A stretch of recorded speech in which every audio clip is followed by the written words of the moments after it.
Guess who's back? Back again. What? No, not him. No, it's me. Obviously, it's quite disappointing. But yeah, here I am. And today we're going to be talking about why you shouldn't bring dead characters back to life. Why am I writing about this? Well, it's actually because of The Mandalorian. Spoilers, by the way, for The Mandalorian. If you haven't watched it, go away now and watch it, and then thank me for introducing you to this brilliant series. And then carry on watching because, seriously, I need the views. No one is watching this fucking channel. I'd say this channel was dying, but you can't really die if you were never really alive to begin with. So, yeah, here we are. So, at the end of the new series of The Mandalorian, Luke Skywalker actually makes a comeback. And as a result of this, I've seen a lot of channels talking about other Jedi that could potentially be alive. And one I've seen several times is Mace Windu. Okay, so why is it so stupid that people think Mace Windu is still alive? Well, first of all, let's look at it from a thematic point of view. Mace gets his hand chopped off by Anakin and then executed by Sidious at the point when Anakin first turns away from the Jedi.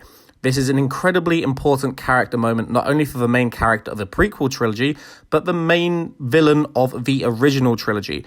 Bringing him back would take a lot of weight away from this moment. It would basically devalue it, really. Now let's look at it from a character/story perspective. Right, so Mace gets his hand chopped off and then blasted out of a mace window. Yes, I know, very good. And then proceeds to not warn any Jedi about the Sith Lord who was about to take total control of the galaxy and the fact that Jedi Jesus, which is basically who Anakin is, has joined his side. Okay, fine. Perhaps he's in no condition to do so, but he then goes into total hiding during the Great Jedi Purge, doesn't make a reappearance for God knows how many years, never draws attention to himself, but then has a sudden change of heart later down the road in a way that comfortably doesn't affect the overarching story as a whole? I don't fucking think so, mate. We're talking about probably the most vigilant and powerful Jedi in the whole of the prequel era. Absurd. This could never happen. It's just silly. Let's look at it from yet a third perspective. The perspective of general reality. He gets his hand chopped off. He gets a blast of full power force lightning from Sidious. One quick shot of which was enough to send Yoda reeling, and then falls off a fucking skyscraper. He's dead, mate. I don't care what the fan theorists say. I don't care that Sam Jackson himself thinks that Mace could still be alive. It's stupid. And if he actually does show up at some point, it's still stupid. It just means that Disney has caved into fan theorizing at the cost of writing a cohesive narrative, which, if I'm being honest, isn't really outside the realms of possibility because, let's be honest, mate, it's Disney. To illustrate why this might be retarded, let's take a look into previous occasions when Star Wars has brought back a character who is clearly dead and how well it worked. You know what's coming now. I'm talking about Darth Sidious, Emperor Palpatine, Sheev himself. Obviously, I'm referring to the Rise of Skywalker, the Emperor. He was brought back in Episode 9 and everybody hated it. Why? Because it felt cheap and stupid. The guy got thrown down a massive hole, exploded, and then the base he was on also exploded, and yet here he is again. Regardless of the fact that no real explanation was actually given beyond a few throwaway lines, if one was given, you wouldn't be satisfied with it, no matter how clever it was, because it doesn't make any sense from a thematic view, from a practical view, or from a storytelling point of view. Star Wars example number 2, Darth Maul. He gets cut in half by Obi-Wan Kenobi in Episode 1, The Menace of Some Phantoms, falls down a seemingly bottomless hole, and then shows up again in the Clone Wars sporting a pair of, spider legs or something. The fact that he wasn't, coming back from the dead, it wasn't enough. Now he's got some spider legs and he's just insane or something. Who knows? I mean, it's a good show, but what the fuck was all that about? Now, don't get me wrong, I love Darth Maul. He was awesome in Episode 1, even if he didn't really have many lines. But if you want to bring him back, just don't kill him in the first place. This was handled better than Palps because he wasn't just a cheap plot device and he actually got given some character after coming back, but it still just feels kind of wrong. Not only that, but he was brought back in a sideshow cartoon series. What about casual fans watching Solo when he suddenly reappears? They're probably watching thinking, is this Maul's brother? Well, he's got his lightsaber, so yeah, I guess that makes sense. But he does actually have a brother, but he also gets killed. Okay, so I'm done talking about Star Wars for a little bit. And let's look at the series that is the king of bringing dead characters back to life, Dragon Ball. Now, like most Westerners who watch this show, I started off watching Dragon Ball Z because that's what was shown on Cartoon Network first. There is a point in the first section of Dragon Ball Z known as the Saiyan Saga where our heroes make a stand against the villains of the piece known as the Saiyans. They quite quickly find that they're way in above their heads and they get completely massacred. It's absolutely brutal. They get the shit beaten out of them and killed one by one. You really feel for every single one of them.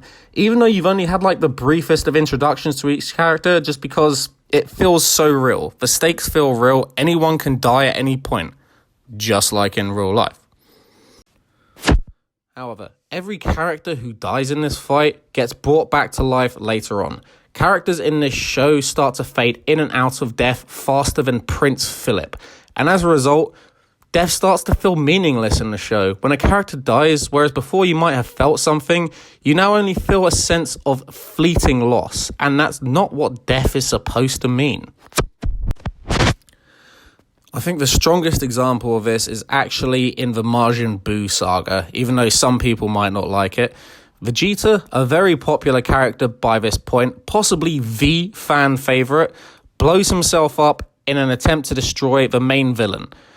The dialogue is moving, the story well set, the music is beautiful, and don't get me wrong, even the most stone-hearted of people will feel something here, but it's undercut by the fact that we're all pretty certain we're going to see him again, which of course we do, making it not meaningless, but meaning less than it would have done had we not known that, detracting from an otherwise beautiful scene.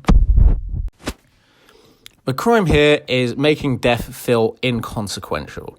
Why is this such a big deal? It's a big deal because films are an extension of the art of storytelling, something that mankind has been doing since we first learned how to tell each other shit. In fact, it's probably the first thing we learned to do, after looking over at the guy or girl next to you and telling the person standing in front of you that they've got a sick fat ass, mate. But yeah, to create a theoretical situation in our heads and commune it to one another, that's a big thing. And there needs to be some grounding rules there. What grounds you in reality more than anything? Probably the fact that you're going to die one day. It's something that everyone can relate to, and we've all thought about at some point if we're over the age of maybe about 3. We're the first species to understand that our time here will come to an end. And if that's something that's taken away from a story, then it's something that makes it unrelatable. Okay, I'm going to talk about the franchise now that I think handles the death of characters the worst of all, and that's Pirates of the Caribbean. Just like Dragon Ball, this show makes death feel inconsequential, like a temporary thing, as shown most obviously when Jack Sparrow makes an almost comedic return from the land of the dead in the first third of the third film after a heartfelt death at the end of the second. This isn't just the problem, though. Dragon Ball already completely devalued death. As long as the requirements were met, a character can come back from the dead in that show, but this is a little bit different. What Pirates does is completely blur these rules. At the end of the second film, Captain Barbossa strolls down the stairs eating an apple, revealing that he is somehow still alive. Did that chick, who later turns out to be a goddess bound in human form, sail to the end of the world and into the afterlife to recover him? I fucking doubt it. She doesn't look like she has a boat, mate, and it's never really explained how he comes back. What are the rules of death here? Did she bring him back because she's a goddess? And if so, why can't she just bring Jack back to life? It's never explained. It makes death feel not only potentially inconsequential, but just completely flippant. Here we have not just a breakdown in something that we can relate to as people, but a breakdown in the story of this particular universe as a whole. Barbossa dies again at the end of the fifth one. Can he just come back again? Probably. I don't fucking know, mate. I don't know what the rules of this universe are. And as a result, there are no stakes of any kind on anything. Okay, so we've looked at why you shouldn't bring characters back from the dead. But what if you really, really want to? Can it be done properly? I'm glad you asked, because it can be done properly, and one example of how to at least have a monologue with a dead character is shown in a film loved by all, The Lion King. My favourite Disney film, and yours, except maybe Hercules, because, that film's also fucking sick, mate. Right, so in this film where a dead man speaks, the lovable hero Simba is down on his luck because his girlfriend has said some mean things to him. Also, his people dying, but he doesn't really know about that. You already know all this. You've seen The Lion King. But basically, it's done the right way. Mufasa appears to do his thing. He's not coming back from the dead. He's coming back as a lion sky ghost to tell his son that his uncle's a dick and he needs to kill him and free his people. Also sending the underprivileged underclass that is the hyenas back to the gutters where they belong. That's the proper way to represent death in films. Mufasa isn't a living being. He can't really do anything beyond passing his last words on to Simba. The reason this does work is because it plays into our idea that perhaps the dead can live on in some way. It's something that we've perhaps believed to be true as long as we've had a concept for such things. And as a result, it doesn't compromise the believability of the story in the same way that an outright resurrection might. But what if you really, really, really want to bring a character back to life and make it make sense? Can it be done? Well, yeah, kind of. One example of a series that can kill a character and then bring them back to life belongs to that bastion of series, the one that we all love. I am, of course, talking about the best, most popular series ever written, Digimon Adventure. Okay, hang on, no, hear me out. In this series, in the Season 1 finale of Digimon, Angemon defeats Devilmon, but in doing so exhausts all of his power and basically dies. Whilst dying, he informs TK that he can come back to life again if he wants him to. One episode before this, it's established that Digimon are simply lines of code, and when they die, they revert to an egg form and begin their lives anew. But they can follow a different path, meaning that the same Digimon can potentially be reborn, but they could follow a different path and become a different person. Kind of like reincarnation, but instead of being reborn as something else, you're given the same options you were given before, but outside influences can change who you are. A nature versus nurture kind of thing. Honestly, the series doesn't touch upon this concept anywhere near as much as I'm making it sound like they do. But yeah, it's an interesting concept. Both villains and heroes get reborn to live their lives again. Incidentally, watch Digimon the series. It's so much better than Pokemon the series, and they have a better movie too. It has an amazing 90s, 2000s soundtrack. It's so nostalgic, and the stories themselves, they're fine. Alright, so the final thoughts. The two examples I used of how death can be circumvented are used in cartoons, children's stories. Not to say that adults can't enjoy both of them too, but basically death is such a basic and essential concept in the human mind that if you fuck about with it, not only does it devalue the stakes, but it can ruin the whole story. So if you're going to mess about with it, which you shouldn't, then, well, be careful. Okay, coming up next is my favourite. These characters could be alive, even though they clearly aren't fan theories. Alright, we've got Mace Windu, obviously.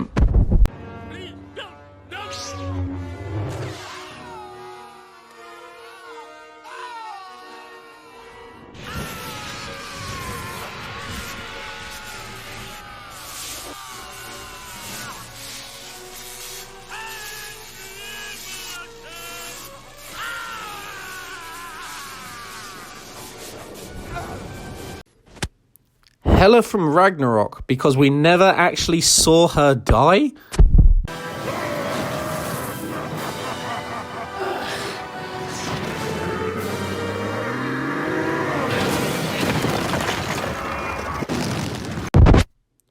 How is that not seeing her die? Next up, Tinky Winky after Poe stabs him in the face in the Teletubbies.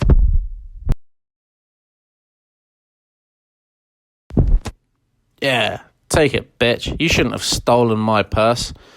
Everyone in Game of Thrones.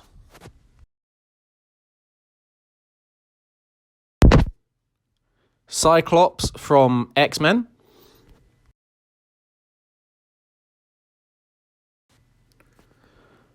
And yeah, that's actually everyone for now. Good night, everybody. And a little bit of reverse psychology for you. Don't like this video. Don't subscribe. I don't want you here. What the fuck are you even doing on my channel? I don't want you to watch future videos either. Click off of this video now. Go and watch something else on YouTube. Watch some ASMR videos and get a confusing erection from a lady stroking a mirror. Fuck off.